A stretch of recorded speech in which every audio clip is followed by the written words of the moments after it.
Negadir atrofimizni soxtaliklar qurshab olganday. Dorixonaga kirsangiz soxta dorilar, do'konga kirsangiz soxta oziq-ovqat, hattoki baliq ikrasini soxtasini ko'rib eyvoh devordim. Soxta brendlar, soxta kiyimlar, soxta tuyg'ular, soxta munosabatlar, soxta do'stlar va hattoki soxta insonlar va o'ta ketgan jirkanch holatdagisi bu soxta mulozamat. Hattoki muhabbat va sevgi ham soxta bo'lib ketdi. Soxta hurmat, soxta obro', eng yomoni soxta er-xotinlik.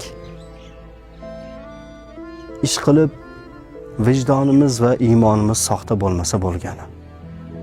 Bu ketishda o'zimiz ham soxta bo'lib qolmasak. Eyvalloh. Yo'qsa boshimizga biz kutmagan musibatlar, biz kutmagan balolar xuddi yomg'irdek yog'ishi aniq. Mana shunday paytlarda haqiqiy do'st, haqiqiy inson, haqiqiy tuyg'u va haqiqiy narsalar nechog'lik qimmat va topilmas ekanligi qalbingni o'rtaydi. Alloh taolodan sajdalarimizda o'tinib atrofimizdagi soxtalarni daf qilib, haqiqiy tuyg'uli, haqiqiy vijdonli, haqiqiy iymonli, haqiqiy insonlarni jamlab qo'yishini so'rab qolamiz. Soxtalardan esa o'zi asrasin.